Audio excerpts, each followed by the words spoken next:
Hello दोस्तों, RB channel में आप सभी का स्वागत है। हम यहाँ पर बताएंगे कशेरुकियों में प्रचलन। तो देखते हैं, फर्स्ट है मछलियों में चलन। मछलियों में प्रचलन पंखों तथा पेशियों की सहायता से होता है। प्रचलन के समय मछली अपनी पूंछ को थोड़ा मोड़कर तुरंत सीधा कर लेती है।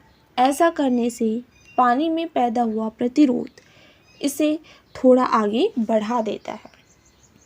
तो क्या मछली अपनी पूंछ को थोड़ा मोड़ कर तुरंत सीधा कर लेती है। ऐसा करने से पानी में पैदा हुआ जो प्रतिरोध होता है इसे थोड़ा आगे बढ़ा देता है। यह दोम को मोड़ने के साथ अपने सिर को इसके विपरीत दिशा में मोड़ लेती है, जिससे चलन हमेशा सीधी रेखा में होता है। इसकी श्रोणी तथा अंश पंख इसके शरीर को संतुलित तथा पृष्ठ पंख शरीर को स्थिर रखते हैं।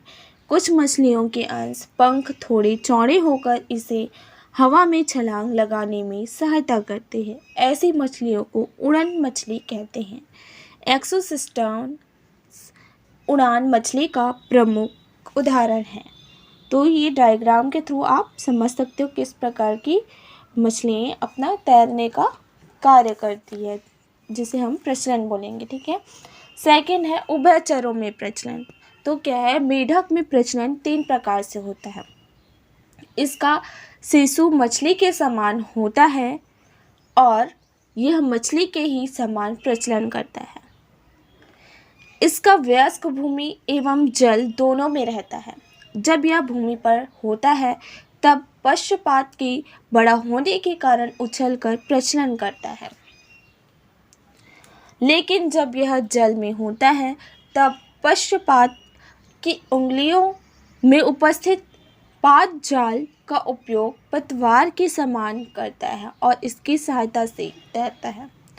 तीसरा आपका सरीसृपों में प्रचलन। तो सांप को छोड़कर शेष सरीसृपों में पैर के द्वारा रेंगकर प्रचलन किया जाता है। छिपकलियों में पैरों की अंगुलियों के आधार की अधर सतह पर विशेष प्रकार की चिपकने वाली गद्दियाँ पाई जाती है, जिनकी सहायता से ये छतों तथा दीवारों पर उल्टा भी चल लेते हैं। सांप ऐसे सरीसृप हैं जिनमें पैर नहीं होते। ये पसलियों और सिल्कों की सहायता से है जो कि चलते हैं, इसलिए क्या है, दीवारों पर भी चलते हैं और ऐसे भी चल लेते हैं। ओके। अब है क्या है, पसलियों और सल्कों की सहायता से चलते हैं। इनकी पसलियों का संबंध अधर तल पर स्थित सल्कों से होता है। ये सल्क प्रचलन के समय भूमि को पकड़ते हैं। पसलियाँ पैर तथा सलक पाद का काम करते हैं। पसलियाँ क्या है, प्रचलन के समय स्वतंत्र रूप से पेशियों की सहायता से गति करती है, क्योंकि ये कशेरुकाओं से गेंद और प्याला संधि द्वारा जुड़ी होती है। इन्हीं की गति के कारण यह स्वतंत्र रूप से चलन करता है। ठीक है। डायग्राम की तो वो से समझ सकते हैं हम किस प्रकार से इनकी गति होती है, किस प्रकार से ये दीवार में चढ़कर क्या है चलते हैं, है ना। अगला क्या है, पक्षियों में चलन। पक्षियों में चलन उड़कर किया जाता है। इनका अग्रपाद पंखों में रूपांतरित होता है। उड़ते समय ये पंख को पीठ के ऊपर उठाकर नीचे खींचते हैं, जिससे पंखों के नीचे क्या है, वायु दाब जो है कि बढ़ जाता है। परिणाम स्वरूप पक्षी का शरीर ऊपर आगे की ओर बढ़ जाता है।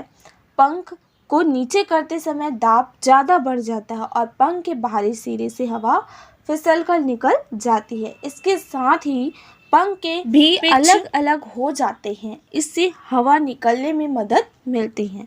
मुड़ने के लिए पक्षी मोड़ के विपरीत दिशा वाले पंख को तेजी से फड़फड़ाते हैं। इसके धूम पंख वायु में संतुलन तथा उतरते समय फैलकर ब्रेक का कार्य करती है। ठीक है। तो डायग्राम के थ्रू हम समझ सकते हैं कि पक्षियों में जो उड़ने की क्रिया होती है वो किस प्रकार से होती है। ठीक है। अगला हम एंड लास्ट है जो कि है स्तनियों में चलन। क्या है, सामान्यतः स्तनियों में प्रचलन तथा गति पेशियों और कंकाल तंत्र की सहायता से होती है। प्रचलन के लिए एक सामान्य स्तनी में 2 जोड़ी पाद पाए जाते हैं। इन पादों के कंकालों को पेशियों की सहायता एवं तंत्रिका तंत्र के सहयोग तथा नियंत्रण से स्वतंत्र रूप से हिलाया जाता है और जंतु प्रचलन करता है। जलीय स्तनियों में ये पाद छोटे छोटे पंखों में रूपांतरित होकर तैरने में तथा उड़ने में मदद करते हैं। तो यह वीडियो को हम यहीं पर कंप्लीट करते हैं। इस वीडियो को लाइक, सब्सक्राइब एंड शेयर जरूर कीजिए। Thanks for watching.